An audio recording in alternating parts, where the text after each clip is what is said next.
Servus, schön, dass ihr reinschaut. Es ist mal wieder Zeit für ein neues Video. Heute möchte ich euch die Diana 21 FBB vorstellen. Viel Spaß, Leute!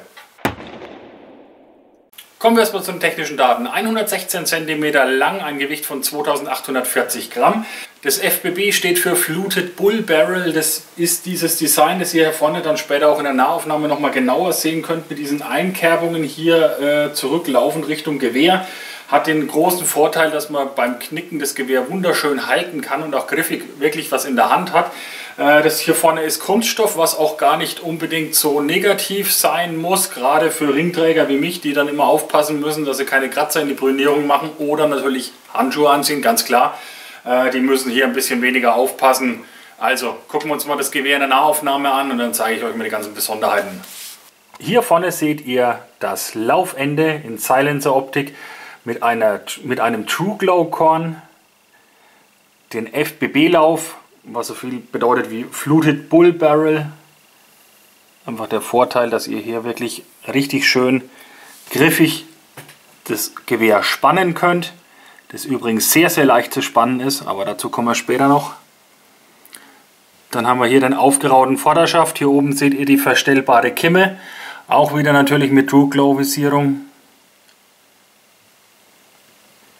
Der Abzug, der ist nicht einstellbar, geht relativ stramm, aber da werde ich später noch was beim Schussergebnis dazu sagen. Dann der aufgeraute Griffbereich, die beidseitige Schaftbacke für Rechts- und Linkshänder geeignet, eine gummierte Schaftkappe, die Sicherung, rot heißt Fire, weiß heißt Safe. Das ist eine automatische Sicherung, sprich, die ist vor jedem Schuss zu entriegeln. Designt wurde das Gewehr in Deutschland. Hier oben seht ihr die Bezeichnung Diana 21. Auf der Seite die Seriennummer und das Kaliber 4.5.177 und das kleine F, das dafür steht, dass das Gewehr unter 7,5 Joule hat. Jetzt habt ihr das Gewehr in der Nahaufnahme gesehen. Ich hätte gesagt, es wird mal Zeit für den Chronitest, dass wir mal schauen, wie konstant und welche Leistung das Gewehr denn hat. Los geht's!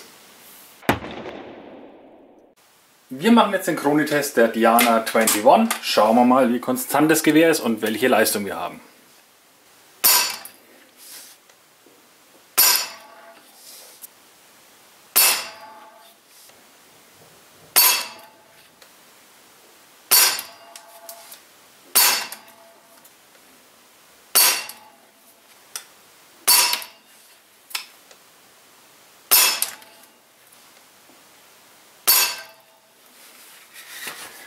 So, werten wir das Ganze mal aus. 10 Schuss haben wir gemacht. Durchschnittsenergie von 6,98 Joule. Durchschnittsgeschwindigkeit 159,81. Mindeste 159, höchste 160,85, knapp 161 Meter. Die V0 Distanz, Konstanz 1,85 Meter und durchschnittlich vom Mittelwert 0,6 Meter die Sekunde abweichen. Das ist für ein Federdruckgewehr auf jeden Fall ein richtig ordentliches Ergebnis. Ihr habt gesehen, das Gewehr ist unglaublich konstant und wie sich das jetzt dann im Schusstest niederschlägt, das schauen wir uns jetzt an. So, wir kommen zum Schusstest der Diana 21. Das letzte Mal habe ich es vergessen, heute vergesse ich es nicht. Ich schieße aus 11,5 Meter aufgelegt mal auf meiner Hand und die Hand aufgelegt auf einer Caldwell The Rock. Ich schieße mit JSB exakt 4,53 mm. Montiert ist ein Bullseye 3 bis 9 x 40 Zielfernrohr auf einer Bullseye Zero Recoil Montage. Ich denke, jetzt habe ich alle Infos rübergebracht. Los geht's, viel Spaß!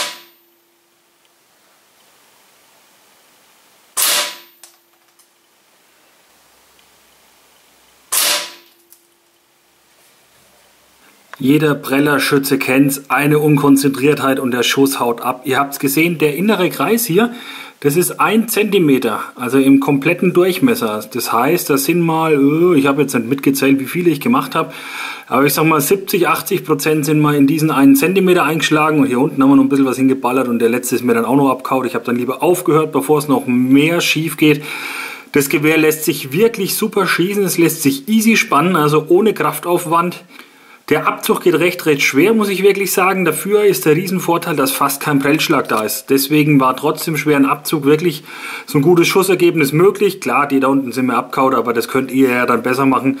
Für die Preisklasse ist es auf jeden Fall definitiv ein ordentliches Schießergebnis. Ich mache jetzt die Karte nicht neu und schieße so lange, bis ich eine 100%ige Karte mache. Ich stehe einfach zu den Fehlern, die ich geschossen habe. Und ja, ihr seht's.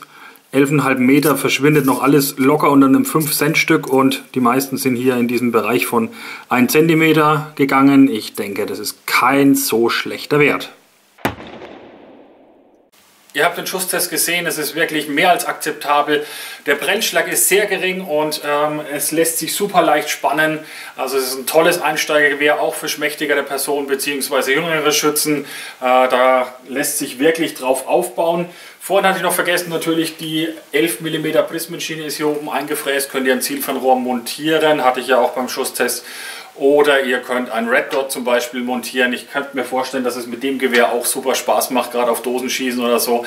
Da haben wir dann auf jeden Fall den richtigen Verwendungszweck. Für wen ist das Gewehr geeignet? Ich hatte es schon kurz angesprochen, aus meiner Sicht Einsteiger, für Damen, die nicht so viel Power in den Armen haben und sich nicht unbedingt quälen wollen. Für jüngere Schützen ist das Gewehr geeignet und auf jeden Fall natürlich für Freizeitschützen, für Wettkampf oder so. Ich denke, das versteht sich von selbst. Sind wir da einfach in der falschen Kategorie. Das Tolle wirklich dran ist, dass der Kunststoff sehr beständig ist. Also das heißt, ihr könnt es richtig auch abarbeiten, das Gewehr. Ihr verkratzt keine Brunierung und so weiter. Ja, von meiner Seite aus war das eigentlich schon alles. Wenn ihr noch Fragen habt, postet es in den Kommentaren. Ja, ihr könnt mich auch auf Facebook anschreiben oder die üblichen Kontaktwege. Dann danke ich euch auf jeden Fall fürs Zuschauen und wir sehen uns beim nächsten Mal. Vielen Dank für eure Zeit. Ciao, Servus, sagt der Gandhi.